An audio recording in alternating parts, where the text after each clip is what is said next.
Parlons d'accélération. La définition de l'accélération, c'est le changement du vecteur vitesse à un temps donné.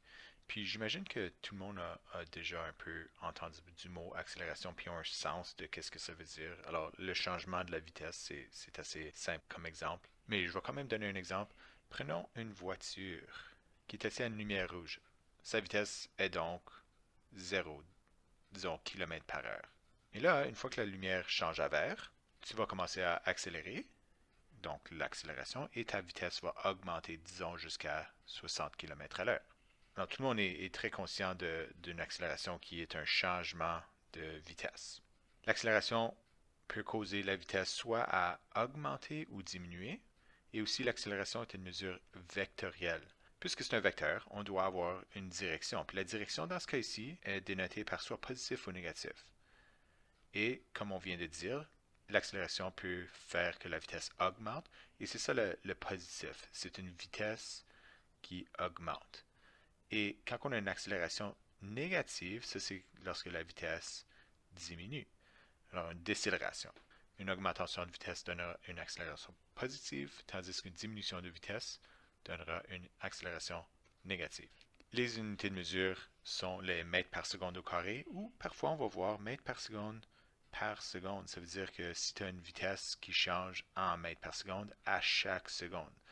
Prenons par exemple une augmentation de 3 mètres par seconde à chaque seconde. Je vais montrer ceci en forme de tableau, de même on peut comprendre qu'est-ce qu'une accélération de 3 mètres par seconde au carré veut vraiment dire. Disons qu'on commence à une vitesse de 0 à notre temps initial de 0.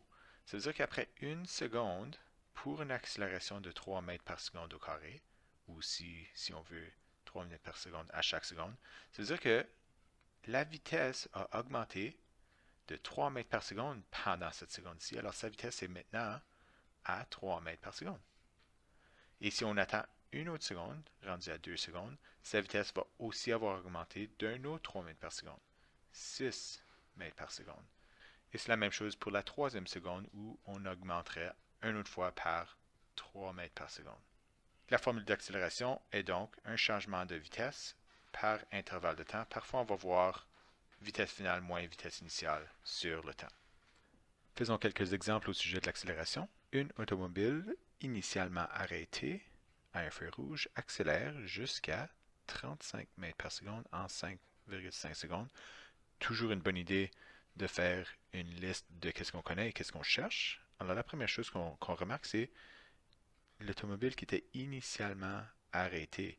Ça nous donne l'information comme la vitesse initiale qui est 0 mètres par seconde et va accélérer jusqu'à une vitesse finale de 35 mètres par seconde. Et tout ceci en 5,5 secondes. Et la question est quelle est son accélération.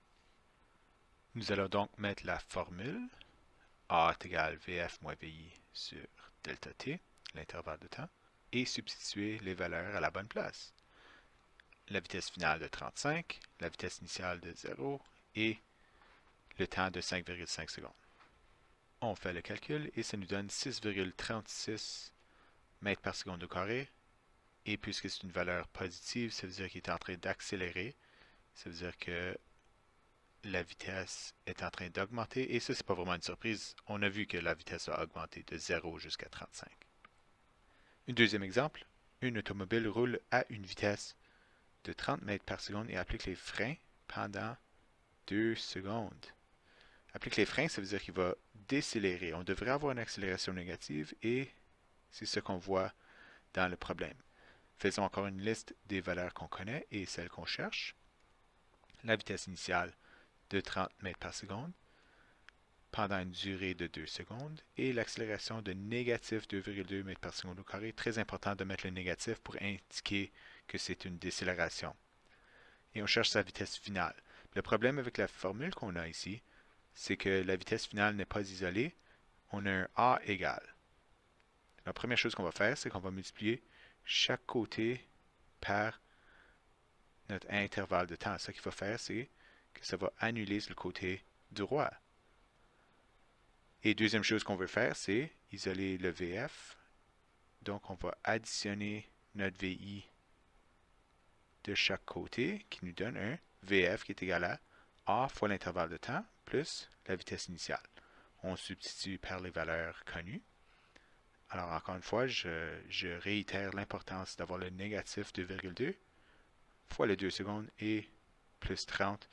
On voit que la vitesse a diminué par 4 mètres par seconde de sa vitesse initiale de 30 mètres par seconde pour une vitesse finale de 25,6 mètres par seconde.